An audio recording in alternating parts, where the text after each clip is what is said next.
50 साल 50 साल बाद चांद पर वापस जाना कैसा महसूस होता होगा। आज हम इसी रोमांचक सफर पर निकलने वाले हैं। ये कहानी है आर्टेमिस 2 की, इंसानियत की गहरे अंतरिक्ष में वापसी। चांद तक और वापस, ये लाइन हमने न जाने कितनी कहानियों और फिल्मों में सुनी है, अक्सर किसी के लिए गहरे प्यार का इजहार करने के लिए। लेकिन क्या हो अगर ये कोई प्यार की कहानी ना हो, बल्कि ये नासा का अगला बहुत बड़ा मिशन हो। जी हां, ये कहानी है आर्टेमिस 2 की, जो 4 बहादुर एस्ट्रोनॉट्स को चांद के चारों ओर घुमाकर सुरक्षित धरती पर वापस लाने वाला है। तो सवाल ये उठता है कि हमें चांद पर वापस जाने में 50 साल क्यों लग गए, और ये वापसी इतनी इतनी ज्यादा खास क्यों मानी जा रही है। आइए इसी को समझते हैं।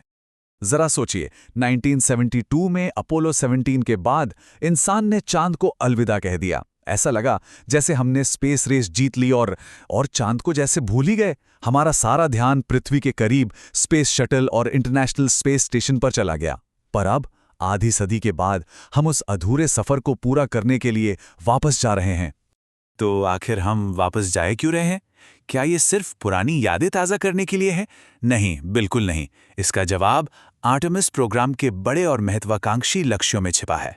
इस मिशन का नाम ही अपने आप में एक कहानी कहता है। ग्रीक माइथोलॉजी में आर्टेमिस चांद की देवी हैं और अपोलो की जुड़वां बहन। तो ये सिर्फ एक नाम नहीं है, बल्कि उस महान अपोलो प्रोग्राम को एक सलाम है जिसने हमें पहली बार चांद तक पहुंचाया था।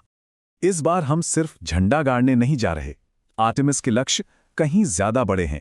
नई वैज्ञानिक खोजें करना, भविष्य के लिए पानी जैसे संसाधन खोजना, और सबसे रोमांचक बात, चांद को मंगल ग्रह पर जाने के लिए एक लॉन्च पैड की तरह इस्तेमाल करना।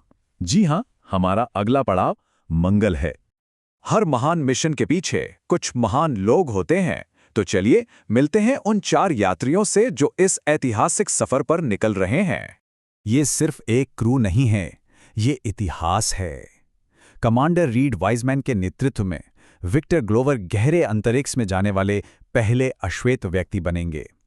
क्रिस्टीना कोच चांद का चक्कर लगाने वाली पहली महिला होंगी, और जेरेमी हैंसन, जो एक कनाडाई हैं, इस मिशन को सही मायनों में एक अंतर्राष्ट्रीय मिशन बनाते हैं। ये जो 10 दिन का सफ़र है ना, ये किसी साइंस फिक्शन फिल्म से कम नहीं होगा। लॉन्च के बाद वो एक बहुत ही खास रास्ते पर चलेंगे जिसे फ्री रिटर्न ट्रेजेक्ट्री कहते हैं। अब इसे ऐसे समझिए जैसे चांद की ग्रेविटी एक अदृश्य सुरक्षा रस्सी की तरह है।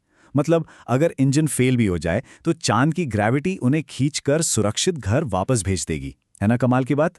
ठीक है, तो अब बात करते हैं उस जबरदस्त टेक्नोलॉजी की जो इन सपनों को हकीकत में बदल रही है। इस मिशन को आसमान में पहुंचाएगा स्पेस लॉन्च सिस्टम यानी SLS रॉकेट। ये नासा का अब तक का सबसे शक्तिशाली रॉकेट है। ये अपोलो के महान सैटर्न V रॉकेट का एक आधुनिक और कहीं ज्यादा ताकतवर अवतार है, जिसे आज की जरूरतों के लिए पूरी तरह से नया रूप दिया गया है। और इस जबरदस्त रॉकेट के एकदम टॉप पर है एस्ट्रोनॉट्स का घर, उनका अपना स्पेसशिप। एस्ट्रोनॉट्स का घर होगा ओरियन कैप्सूल। जरा सोचिए, 4 लोग 21 दिनों तक 2 मिनी वैन जितनी जगह में रहेंगे, और अगर कोई खतरनाक सोलर तूफान, मतलब सूरज से आने वाली रेडिएशन की लहर आती है, तो उनके पास सीटों के नीचे एक छोटा सा स्टॉर्म शेल्टर भी है। ये गहरे अंतरिक्ष में जीने की एक बिल्कुल नई चुनौती है। 40,233 किलोमीटर प्रति घंटा। नहीं, ये कोई टाइपो नहीं है।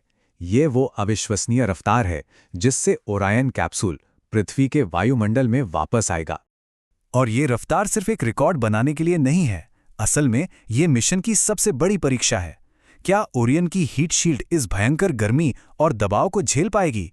एस्ट्रोनॉट्स की सुरक्षित वापसी बस इसी एक चीज पर टिकी है। आर्टेमिस 2 सिर्फ एक मिशन नहीं है, ये एक बहुत बड़े सपने की पहली सीढ़ी है। तो चलिए देखते हैं कि इस उड़ान के बाद हमारा अगला कदम क्या होगा।